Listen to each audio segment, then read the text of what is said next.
আসসালামু আলাইকুম। আমরা ষষ্ঠ ব্যাংকিং ডিপ্লোমা এআইবি পরীক্ষা প্রস্তুতির জন্য governance in financial institution GFI সংক্ষেপে মডিউল হচ্ছে বি। মডিউল বি থেকে আমরা আলোচনা করব। মডিউল বি অলরেডি আমরা দেখেছি, 10 নম্বর পর্যন্ত দেখেছি। 10 নম্বর পর্যন্ত আমরা আলোচনা করেছি। এটা হচ্ছে বোর্ড অ্যান্ড ইটস রেসপন্সিবিলিটি, এই অধ্যায় থেকে বোর্ড এবং তার দায়িত্বসমূহ এখানে আমরা আলোচনা করব। আমরা গতদিন 10 নম্বর পর্যন্ত দেখেছিলাম। 10 নম্বর পর্যন্ত দেখেছিলাম কৌশলগত উদ্দেশ্য কি, কৌশলগত উদ্দেশ্য কিভাবে প্রতিষ্ঠানের মিশন পূরণে সহায়তা করে। এটা অবশ্য প্রথম অধ্যায়ের প্রশ্ন এখানে এসে গেছে আর কি, মেবি প্রথম অধ্যায়ের প্রশ্ন এটা হবে। আচ্ছা, যাই হোক, 10 নম্বর পর্যন্ত আমরা দেখেছিলাম। এখন আমরা 11 নম্বর থেকে আলোচনা করব। এই আলোচনাগুলো একটু মনোযোগের সহিত শুনবেন, শুধু শুনবেন, এমনি লিখতে পারবেন, কোনো এখানে আপনার ইয়ে হবে না, কোনো ডাউট নেই। এটা আমি আরেকটা বার করি সাজেশনের জন্য।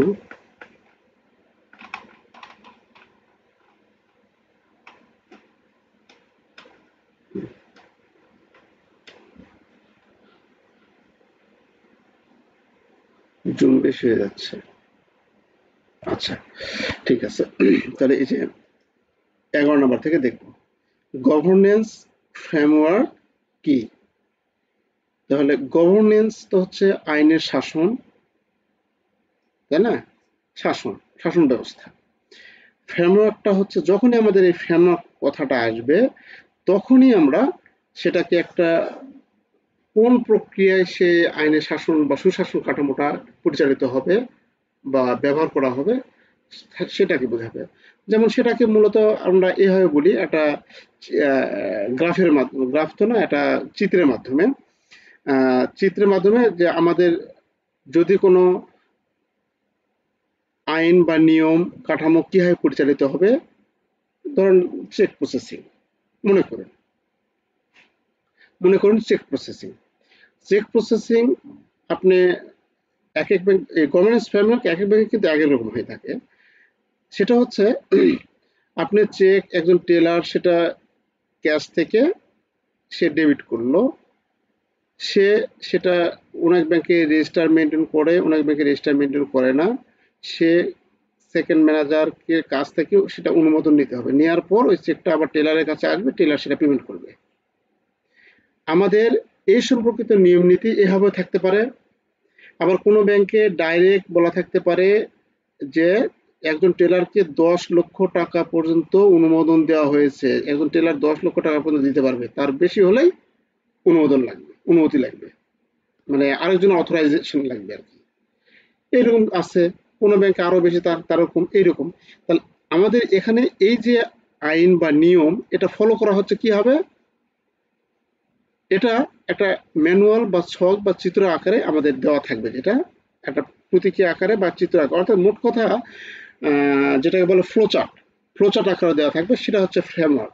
তাহলে ফ্রেমওয়ার্কটা হচ্ছে একটা কাঠামো, যে কাঠামোটা চিত্রের মাধ্যমে বর্ণনা করা থাকে। যেমন ব্রাঞ্চের অর্গানোগ্রাম যখন আমাদের থাকে, আমাদের ব্রাঞ্চ ম্যানেজার স্যারের নিচে থাকবে সেকেন্ড ম্যানেজার স্যারের নিচে থাকবে আমাদের টেলার হেড, হেড টেলার, তারপরে জিবি ইনচার্জ, তারপরে হচ্ছে কেইট ইনচার্জ, এরকম আরো থাকবে। এদের আন্ডারে আরো থাকবে। এই যে ব্রাঞ্চ ইনচার্জ, ব্রাঞ্চ ম্যানেজার ইনাকে করবে, অর্ডার করবে, ইনি আবার এনাদের অর্ডার করবে, এরকম ভাবে যে আমাদের একটা কাঠামোগত চিত্র পাওয়া যাবে। এই কাঠামোগত চিত্রটাই হচ্ছে আমাদের গভর্নেন্স ফ্রেমওয়ার্ক, মানে আমাদের সুশাসনটা কিভাবে পরিচালিত হবে, এটা যখন একটা কাঠামোগত বা প্রক্রিয়াবদ্ধ ছকের মাধ্যমে আমরা যখন দেখাবো, সেটার নাম হচ্ছে গভর্নেন্স ফ্রেমওয়ার্ক। আচ্ছা, গভর্নেন্স ফ্রেমওয়ার্ক কিভাবে একটি প্রতিষ্ঠানের কার্যক্রম পরিচালনা করতে সহায়তা করে। তাহলে আপনি আমি যে কার্যক্রম করতেছি, এই কার্যক্রম অবশ্যই তো একটা আইনের শাসন বা আইনের নীতি দ্বারা আমরা পরিচালিত। এটা তো অবশ্যই সাহায্য করে, কারণ প্রত্যেকটা ব্যাংকে গভর্নেন্স ফ্রেমওয়ার্ক রয়েছে। সেই গভর্নেন্স ফ্রেমওয়ার্ক অনুযায়ী আপনি আমি কাজ করতেছি ডেস্কে বসে। তারপরে গভর্নেন্স ফ্রেমওয়ার্কের প্রধান উদ্দেশ্যাবলী লিখুন। তাহলে উদ্দেশ্যাবলী কি? প্রথমে হবে কার্যক্রম সুষ্ঠুভাবে আমরা সেবা সম্পাদন করতে পারি, আমরা জবাবদিহিতা এখানে রয়েছে, কাস্টমার সন্তুষ্টি রয়েছে, শেয়ার হোল্ডারদের স্বার্থ রক্ষা হয়, এখানে যথেষ্ট প্রফিটেবিলিটি আমাদের কারবার বৃদ্ধি পায়, এই জিনিসগুলো এখানে আমরা লিখবো। গভর্নেন্স ফ্রেমওয়ার্কের দুটি প্রধান দিক বিস্তারিত আলোচনা করুন। আচ্ছা, এটা 98তম ব্যাংকিং ডিপ্লোমা পরীক্ষা আসলে এতগুলো, তাহলে এটা আমরা একটু দেখি। 11 নাম্বার, অনেক ইম্পর্টেন্ট প্রশ্ন, অনেক ইম্পর্টেন্ট প্রশ্ন।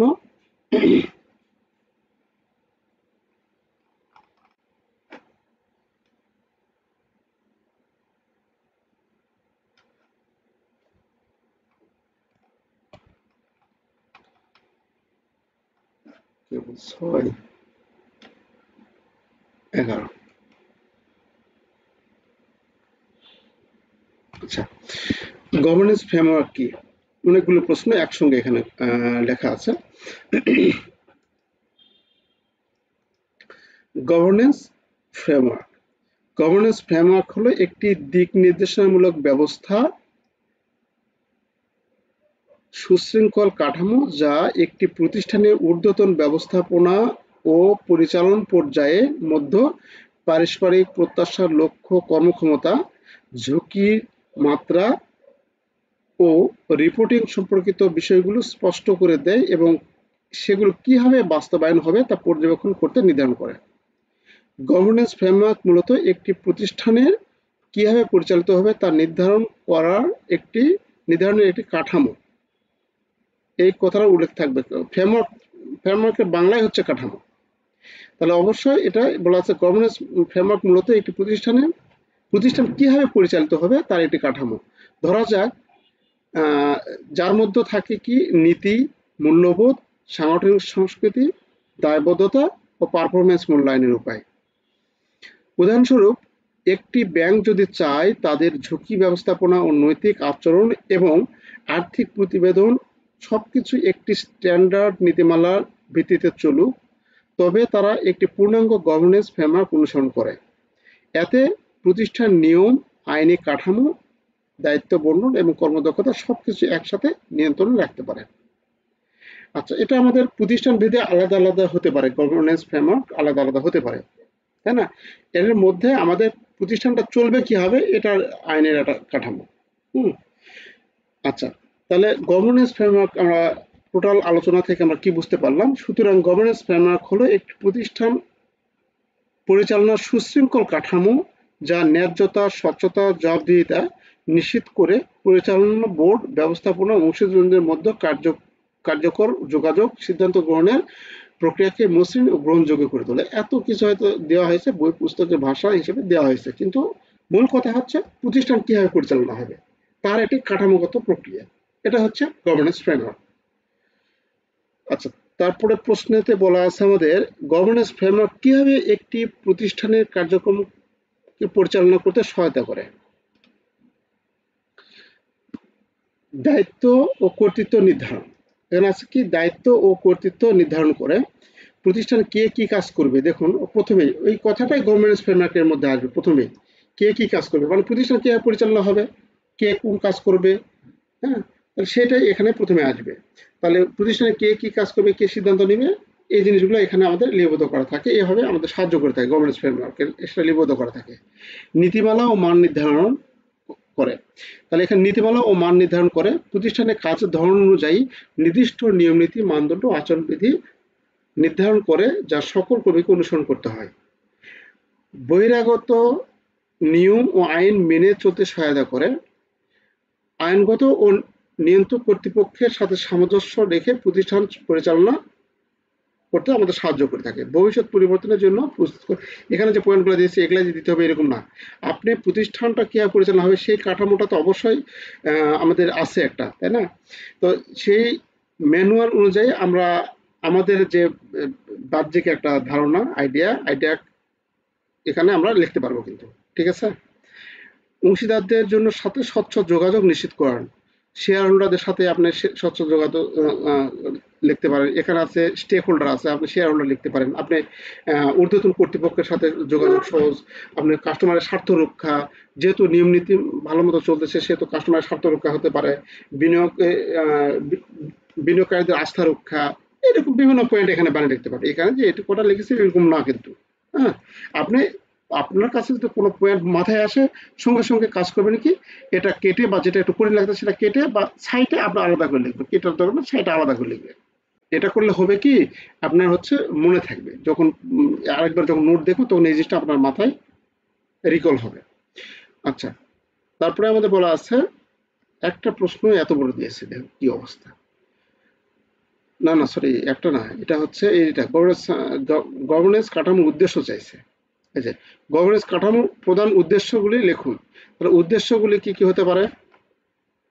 উদ্দেশ্য এই কথাগুলাই আমরা মানে লেখার চেষ্টা করবো, যে এই লেখাগুলাই, হ্যাঁ, এগুলাই। দায়িত্ব কর্তৃপক্ষ নির্ধারণ, এটা উদ্দেশ্য হতে পারে।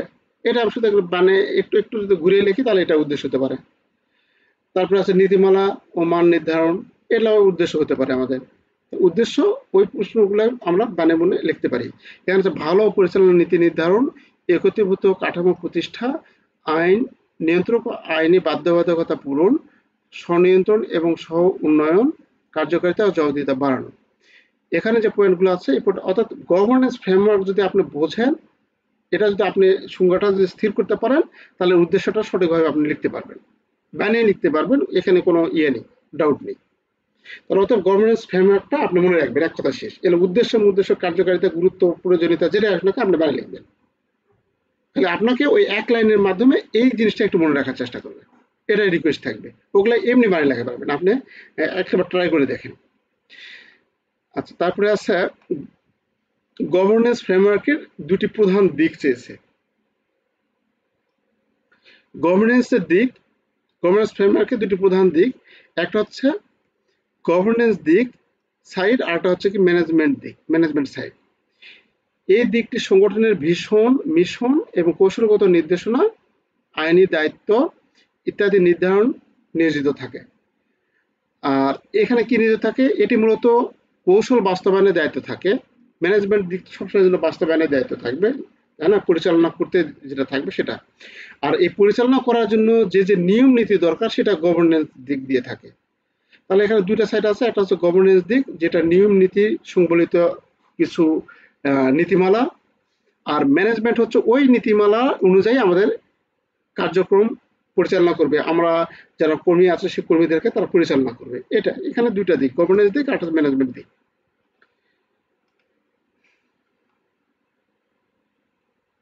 তারপরে আছে 12 নাম্বার, 98তম ব্যাংকিং ডিপ্লোমা আসছিল, এটা 3 স্টার দেওয়া আছে।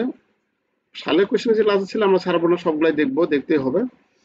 এখানে বলা আছে যে আগে আগে প্রশ্ন ছিল এরকম, কিভাবে একটি শক্তিশালী গভর্নেন্স ফ্রেমওয়ার্ক তৈরি করা যায়। আর এখানে গভর্নেন্স কাঠামোর উপাদানসমূহ, মানে একটা একটা গভর্নেন্স ফ্রেমওয়ার্ক তৈরি করতে কিভাবে তৈরি করা যায়, কি কি জিনিস লাগে সেটা এখানে চেয়েছে। আর পরে আবার দিয়েছে গভর্নেন্স, মানে যেটা 98তম আসলে যে গভর্নেন্স কাঠামোর উপাদান সমূহ, মানে গভর্নেন্স কাঠামো তৈরি করতে কি কি জিনিস লাগে। একই জিনিসই, প্রশ্নটা দেখে মনে হবে রাত দিন তফাৎ, বা আমি তো এই প্রশ্ন করিনি, তাই না, এরকম মনে হতে পারে আমাদের। তো এই প্রশ্নগুলা ঠিক এরকম অনেক ধরনের প্রশ্ন এরকম আছে যে প্রশ্ন আমাদের এখানে বোঝা কঠিন হয়ে যায়। হ্যাঁ, 12 নাম্বার, কিভাবে একটি শক্তিশালী, ও এখানে ইয়াটা দেওয়া হয়নি, অথবাটা তোলা হয়নি, হ্যাঁ, অথবাটা তোলা হয়নি, অথবা দিতে হবে। কিভাবে একটি শক্তিশালী গভর্নেন্স ফ্রেমওয়ার্ক তৈরি করা যায়, বা কিভাবে কি কি উপাদান লাগে আমাদের গভর্নেন্স ফ্রেমওয়ার্ক তৈরি করতে, কি কি লাগে, আমাদের পরিষ্কার লক্ষ্য উদ্দেশ্য লাগবে। আমাদের লক্ষ্য উদ্দেশ্য কি সে অনুযায়ী আমাদের গভর্নেন্স ফ্রেমওয়ার্ক তৈরি করতে হবে, যে আমরা কাস্টমার সার্ভিস দিয়ে তার পাশাপাশি আমাদের লক্ষ্য অর্জন করব, না আমরা আগামী 10 বর্ষে আমরা লিড ব্যাংক হিসেবে, আমরা মার্কেটের লিড ব্যাংক হিসেবে আমরা জনগণের মাঝে প্রতীয়মান হব, না আমরা আইটি সেক্টরের দিকে খুব আগে যাব ওয়ান স্টপ সার্ভিস দিয়ে, না আমরা কিভাবে কি করতে চাই, সেটা আমাদের সেই লক্ষ্যটা পরিষ্কার থাকতে হবে।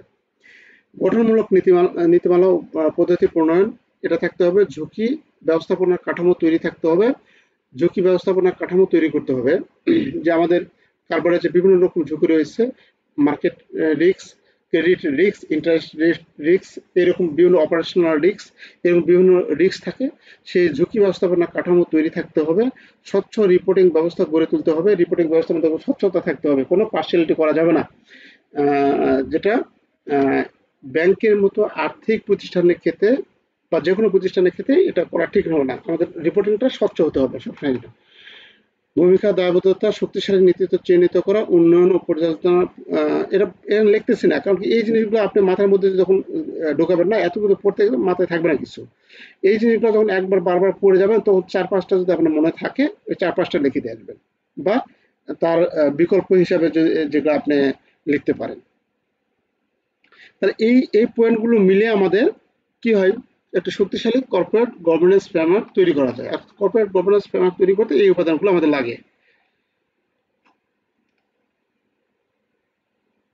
আর প্রশ্ন কিন্তু কিছু কিছু পয়েন্ট আপনি ইউজ করবেন, যেমন যে কোনো টপিকের আপনি গুরুত্ব বা সুবিধা যদি থেকে থাকে, কার্যকারিতা এগুলো যদি থেকে থাকে, তাহলে এই পয়েন্টগুলো অবশ্যই পড়বেন আপনি ওই অধ্যায়ে, মুখস্থ করবেন। ওই পয়েন্টগুলো আপনি ঘুরিয়ে পেঁচিয়ে লিখতে পারবেন। এটা একেবারে বাস্তব কথা, যে প্রত্যেকটা অধ্যায়ের যে কোনো টপিক সম্বন্ধে যদি আপনি সুবিধা, গুরুত্ব, এগুলা যদি পয়েন্টগুলো যদি 4-5টা ভালো মতো মনে রাখতে পারেন, তার মানে ওই টপিক আপনার ক্লিয়ার। যেটা আসলে কেন, ওই পয়েন্ট থেকে আপনি মেকানিজম করে লিখতে পারবেন, এবং এভাবেও লেখা যায়, কারণ এটা বাণী লেখার সাবজেক্টই।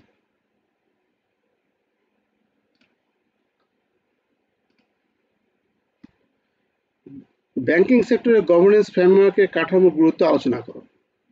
তাহলে গুরুত্ব আলোচনা করতে চাইলে আমরা গভর্নেন্স ফ্রেমওয়ার্ক যেটা পড়ে আসছি, গুরুত্ব, উদ্দেশ্য, প্রয়োজনীয়তা, এই গভর্নেন্স কাঠামোর এই যে গভর্নেন্স ফ্রেমওয়ার্ক যেটা আছে, গভর্নেন্স ফ্রেমওয়ার্কের যে উদ্দেশ্যটা, এই উদ্দেশ্যটা আমরা মেকানিজম করে লিখতে পারি।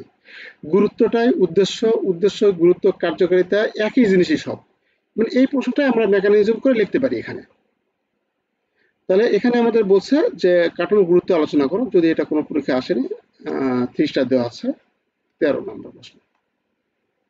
এই দেখুন, এখানেও ওই একই কথাই বলা আছে যে সততা ও স্বচ্ছতা নিশ্চিত করে বোর্ড ব্যবস্থাপনা দলের ভূমিকা নির্ধারণ, ঝুঁকি ব্যবস্থাপনা কার্যকর করে, আন্তর্জাতিক মূল্যবোধ ও নৈতিকতা বজায় রাখে। ওই প্রশ্নগুলো, ওই পয়েন্টগুলো আমরা এখানে লিখতে পারবো মেকানিজম করে, বা ওই প্রশ্নগুলো সরাসরি তুলে দিতে পারবো, কোনো সমস্যা নেই।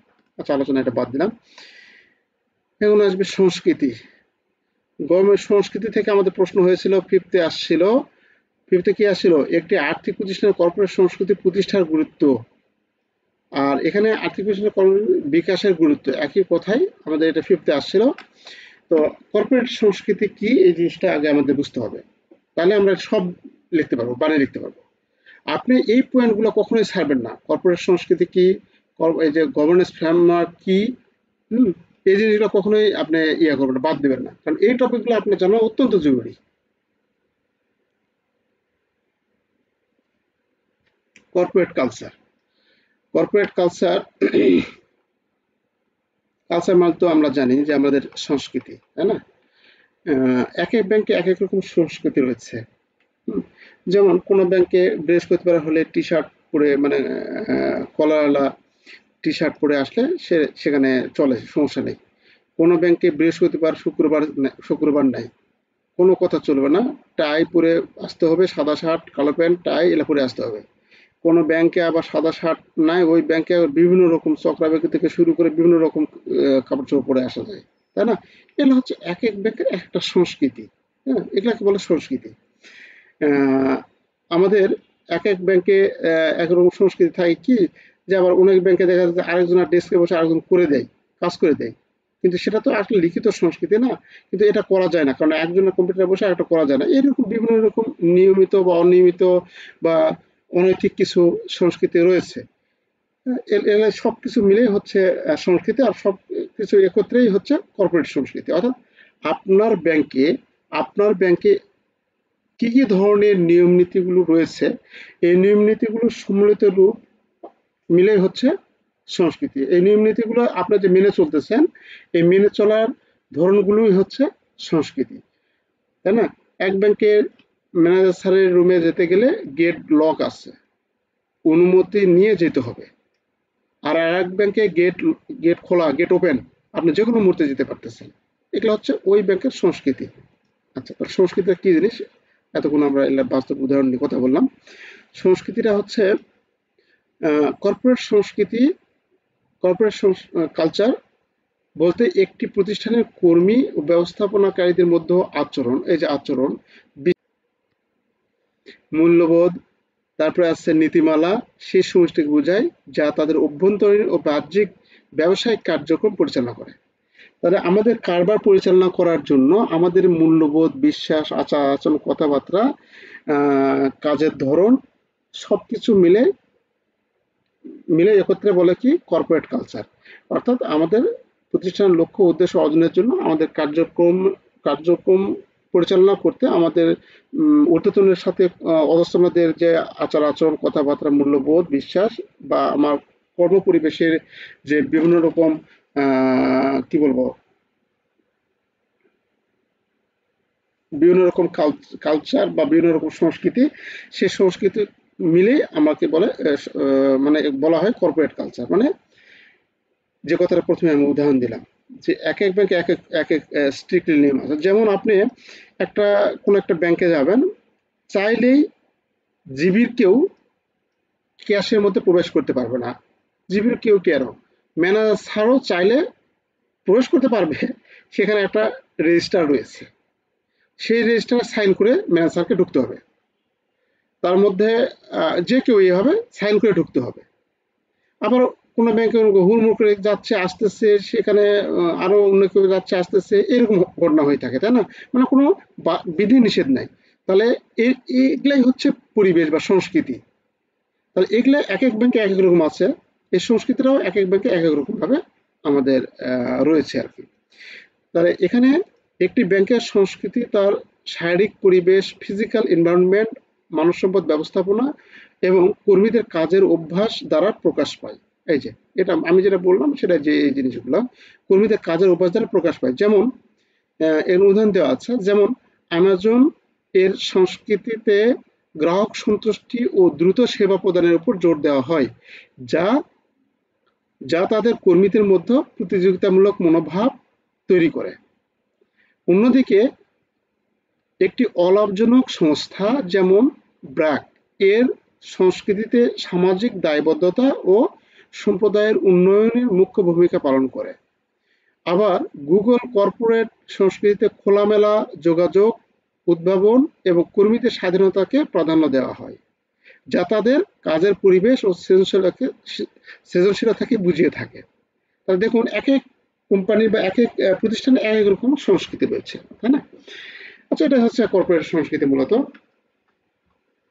তাহলে সুতরাং কর্পোরেট সংস্কৃতি বলতে বোঝায় প্রতিষ্ঠানের কর্মচারী ও ব্যবস্থাপনা কর্মীদের আচার আচরণ, বিশ্বাস, মূল্যবোধ, নৈতিকতা ও মনোভাব এর শেষ সমষ্টিকে বোঝায়, যা তাদের পারস্পরিক যোগাযোগ, কাজের ধরন এবং বাইরের ব্যবসায়িক লেনদেন পরিচালনা পদ্ধতিকে প্রভাবিত করে।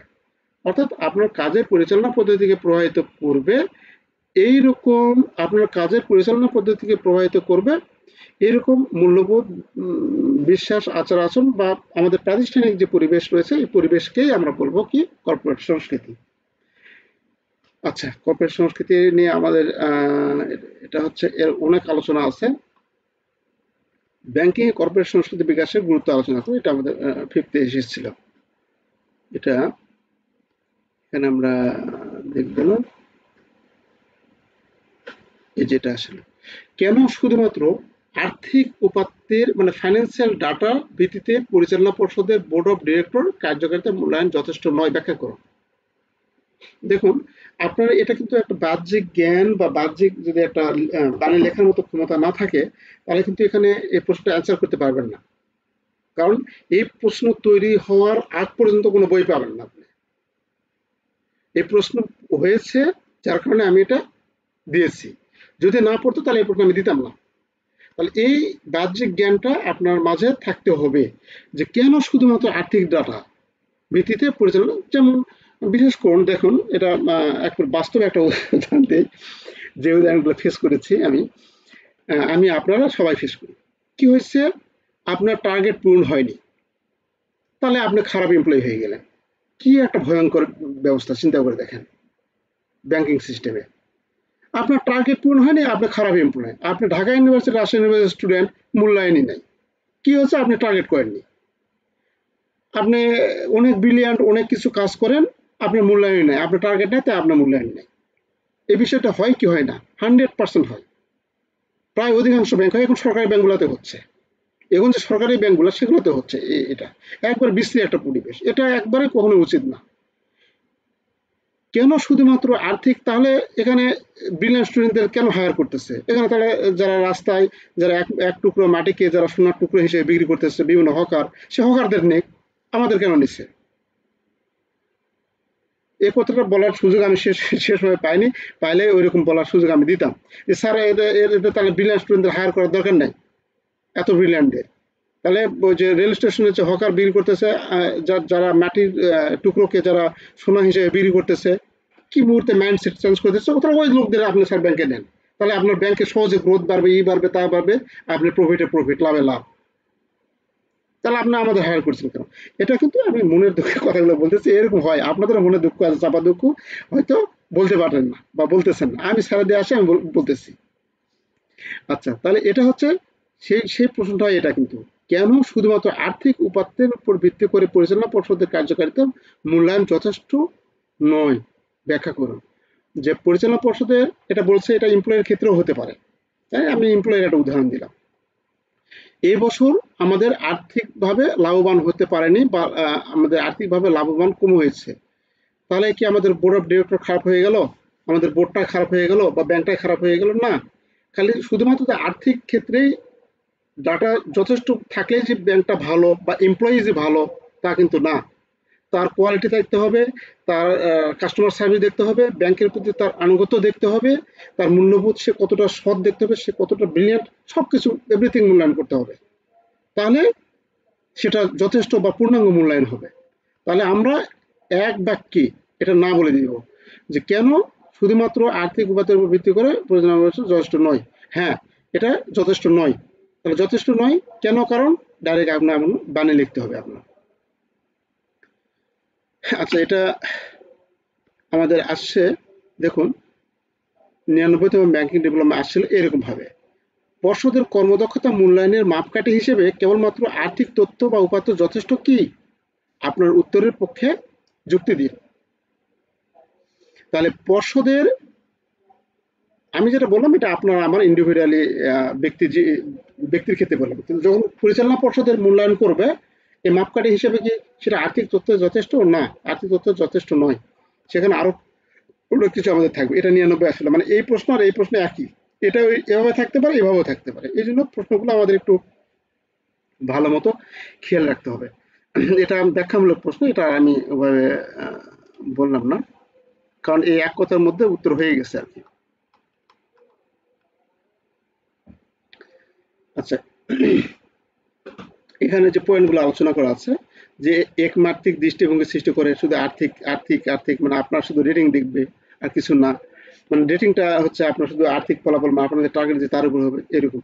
আর্থিক উপাত্ত বিভ্রান্তিকর হতে পারে, নন ফিনান্সিয়াল সূচক উপেক্ষিত হয়, মানে নন ফিনান্সিয়াল সূচক মানে আমরা আর্থিক সূচক যদি দেখি তাহলে এই সূচকগুলো আমাদের থাকে না। একজন কর্মচারীর নৈতিকতা বা সন্তুষ্টি বা একজন নিষ্ঠা, কিরকম শিষ্টাচার বা নিষ্ঠাবান কিরকম, নেতৃত্বের গুণবান, ঝুঁকি ব্যবস্থাপনা, আইন মেনে চলা বা স্বচ্ছতা তার মধ্যে কিরকম আছে, এই জিনিসগুলো উপেক্ষিত হয়ে যায় শুধু আর্থিক ডাটাই যদি আমরা নিয়ে মূল্যায়ন করে থাকি, তাই না? দীর্ঘমেয়াদী লক্ষ্য টেকসইতা উপেক্ষিত হয়। যদি আমরা এখনই একজন এমপ্লয়ি, আমরা ব্রাঞ্চের একজন স্বতন্ত্র এমপ্লয়ির কথা বলছি, একজন একজন এমপ্লয়ি এখনই আমাদের ব্রাঞ্চে কি হলো 10 কোটি টাকা নিয়ে আসলো, বা 20 কোটি বা 50 কোটি টাকা নিয়ে আসলো, সেই এমপ্লয়ি খুব ভালো, মানে অবস্থা খারাপ, এখনই ওই কি করলো, ওই এমপ্লয়ি এখনই একটা প্রমোশন নিল, নিয়ে আরেকটা ব্যাংকে লাভ দিয়ে চলে গেল। হ্যাঁ, এই ব্যাংক কি হলো, 50 কোটি টাকা ধাম করে চলে গেল আরেক ব্যাংকে, তাহলে ব্যাংকটার অবস্থা কি হলো? তাহলে এই জিনিসটা হচ্ছে আমাদের দীর্ঘমেয়াদী টেকসই। এই যে একটা ব্যাংক তো একদিনের জন্য হয়নি, 5 দিনের জন্য হয়নি, এই জন্য ব্রিলিয়ান্টদের হায়ার করে। এই জন্য ব্যাংক কি করে, ব্রিলিয়ান্টদের হায়ার করে, যে দীর্ঘমেয়াদী লক্ষ্য ও টেকসইতা উপেক্ষিত হয়। কারণ এরকম যারা অতিথি পাখি তারা তো আসে, লাভ দিয়ে বিভিন্ন জায়গায় যাবে, কিন্তু হ্যাঁ, এটা আবার তারা নিজেদের যোগ্যতাও বলে বলে বলে থাকে। হ্যাঁ, হতে পারে, যোগ্যতা হতে পারে, কিন্তু দীর্ঘমেয়াদী টেকসইয়ের জন্য আমাদের ব্রিলিয়ান্টদের ব্যাংকে হায়ার করা অবশ্যই জরুরি। কেলেঙ্কারি সম্ভাবনা ব্যর্থতার সম্ভাবনা বাড়ে, দায়িত্ব ও জবাবদিহিতার মান বজায় থাকে। আচ্ছা, এটা আমরা বানিয়ে লিখতে পারবো, বা এই পয়েন্টগুলো একটু দেখবেন, তাহলে হবে।